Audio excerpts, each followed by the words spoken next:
তৃণমূল কংগ্রেস যেন এখন ভাঙা হাট।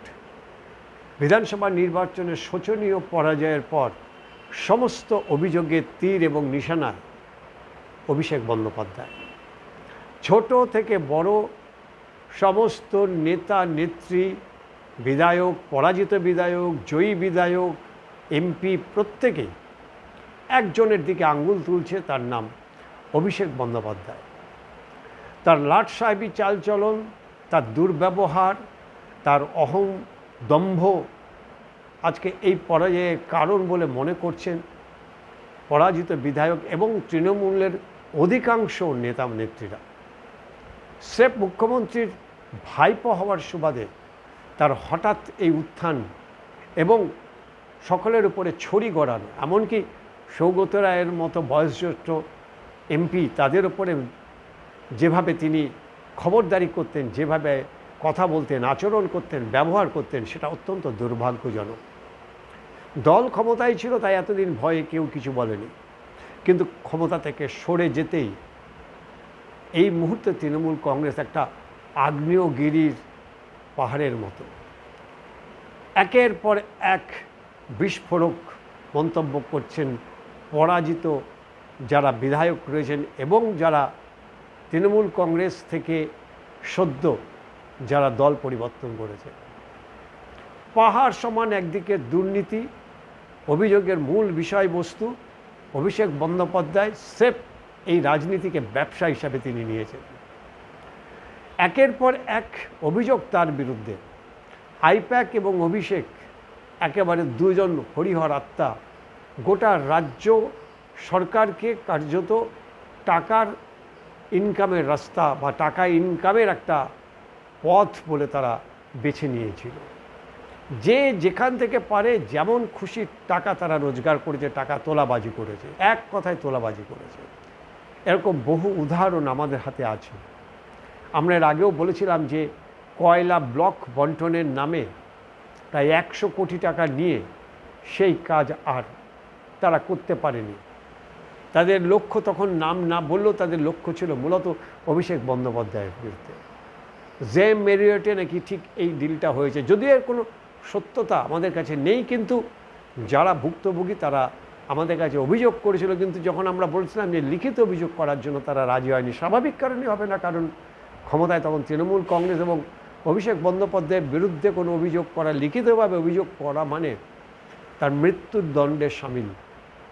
আর তারপরেই তৃণমূল কংগ্রেস বিধানসভা নির্বাচনে যখন হেরে যায়, এখন এক এক করে এই অভিযোগের সমস্ত তীর দলের দিকে আসছে, মূলত অভিষেক বন্দ্যোপাধ্যায়ের দিকে আসছে। তৃণমূল কংগ্রেসের সংগঠনের নামে যে কঙ্কালসার চেহারা এখন বেরিয়ে পড়েছে। একের পর এক পুরসভার তারা পদত্যাগ করছেন কাউন্সিলররা। যে কোনো মুহূর্তে কলকাতা কর্পোরেশনের মেয়র, কলকাতার মেয়র ফিয়াদ হাকিম, তিনিও পদত্যাগ করতে পারেন বলে খবর পাওয়া যাচ্ছে।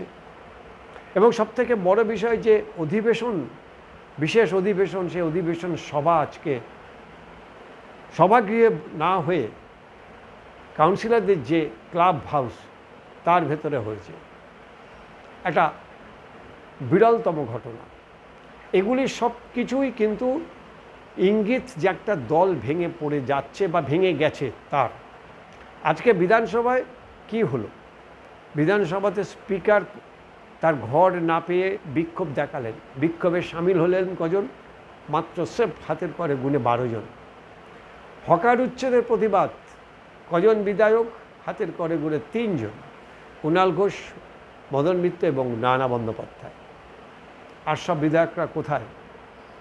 সবাই এখন আড়ালে আবডালে এই দলের পতন দেখার জন্য তারা দিন গুনছে। আর তাদের নিশানায় কিন্তু অভিষেক বন্দ্যোপাধ্যায়। নেহাত মমতা ব্যানার্জিকে তারা অত্যন্ত স্নেহ করেন, শ্রদ্ধা করেন, তাই মমতা ব্যানার্জিকে মুখের উপরে কিছু বলতে পারছেন না। না হলে এতদিনে হয়তো সরাসরি বলতে পারতেন যে আগে ওকে দল থেকে তাড়ান। যদি তৃণমূল কংগ্রেস বাঁচাতে হয় আগে অভিষেক বন্দ্যোপাধ্যায়কে দল থেকে তাড়াতে হবে, না হলে এই দল আর টিকবে না, এই দল বাঁচবে না।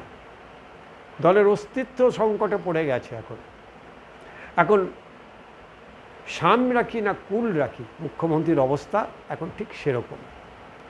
দলের পতন রোখার জন্য অভিষেক বন্দ্যোপাধ্যায়কে, তার স্নেহের ভাইপোকে দল থেকে বহিষ্কার করবেন, তাকে পদ থেকে অপসারণ করবেন, নাকি তাকে রাখলে দলের এই পতন তিনি চোখের সামনে দেখবেন?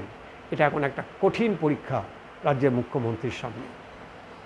স্বাভাবিকভাবেই একটা প্রশ্ন আসছে যে তাহলে শাসক দল অর্থাৎ বিজেপির করণীয় কী?